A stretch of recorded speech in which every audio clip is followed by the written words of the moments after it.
Cashless पर निबंध। भारत सरकार ने 8 नवंबर 2016 को अचानक 500 रुपये एवं 1000 रुपये की पुरानी मुद्रा के अवमूल्यन की घोषणा कर दी और इस वजह से पूरे देश में अफरा तफरी मच गई। सरकार ने यह कदम काले धन एवं नकली मुद्रा द्वारा चलाई जा रही समानांतर अर्थव्यवस्था, जिसे मुख्य तौर पर अपराधियों एवं आतंकवादियों की फंडिंग के लिए प्रयोग किया जा रहा था, को समाप्त करने के लिए उठाया। इस निर्णय की वजह से पैसे की भारी कमी से जूझते लोगों को अपनी पुरानी मुद्रा बदलवाने एवं नई मुद्रा प्राप्त करने के लिए बैंकों एवं विभिन्न एटीएम के बाहर लंबी कतारों में खड़ा होना पड़ा। निष्कर्ष।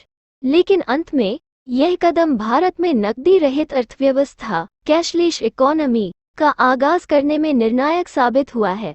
कैशलेस अर्थव्यवस्था ने अधिक से अधिक पारदर्शिता, मौद्रिक लेनदेन में आसानी और सुविधा का मार्ग प्रशस्त किया है। नकदी रहित भारत।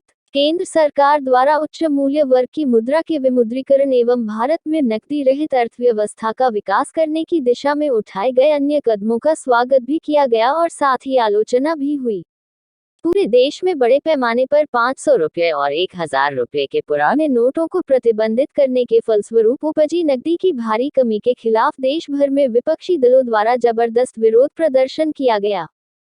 हालांकि प्रारंभिक कठिनाइयों का दौर अब थम गया है और लोग डिजिटल माध्यमों द्वारा भुगतान को भी सुरक्षित एवं सुविधाजनक महसूस करने लगे हैं। इसके अलावा नकदी रहित अर्थव्यवस्था को प्रश्रय देने के लिए एवं लोगों को प्रोत्साहित करने के उद्देश्य से नरेंद्र मोदी सरकार ने कई लाभकारी घोषणाएं भी की है।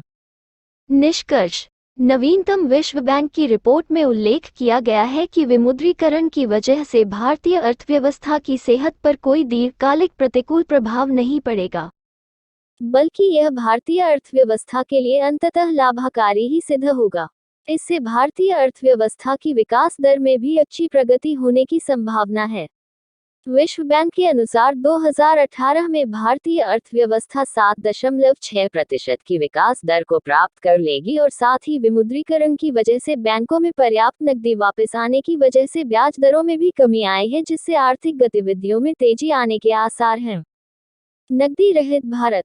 प्रधानमंत्री नरेंद्र मोदी की अध्यक्षता में केंद्र सरकार ने 8 नवंबर 2016 को 500 रुपये एवं 1000 रुपये की पुरानी मुद्रा का अवमूल्यन कर दिया और साथ ही नकदी रहित भारत, कैशलेस भारत के स्वप्न को साकार करने की दिशा में सरकार सतत प्रयासरत है।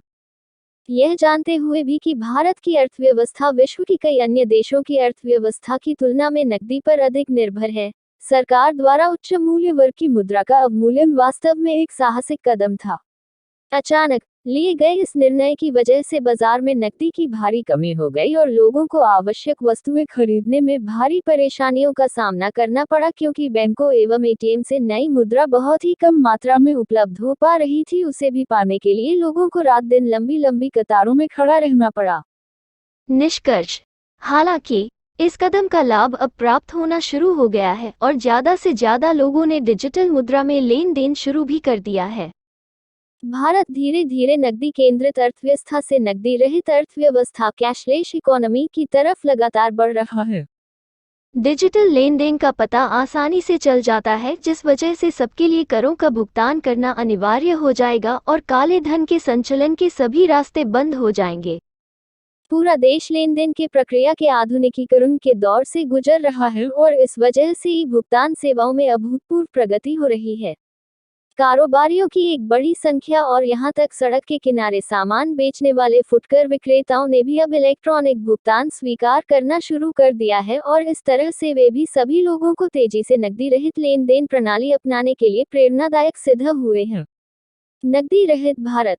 नकदी रहित भारत की संकल्पना अभी हाल ही में प्रकाश में आई है और इसका श्रेय सही मायनों में केंद्र सरकार द्वारा अभी हाल ही में किए गए 500 रुपये और 1000 रुपये की मुद्रा के विमुद्रीकरण को जाता है। शुरू में तो लोगों को पुरानी मुद्रा को नई मुद्रा से बदलने एवं अपने ही खातों से पैसे निकालने में काफी कठिनाइयों का सामना करना पड़ा और यही वजह है कि सरकार के इस कदम की घोर आलोचना भी हुई।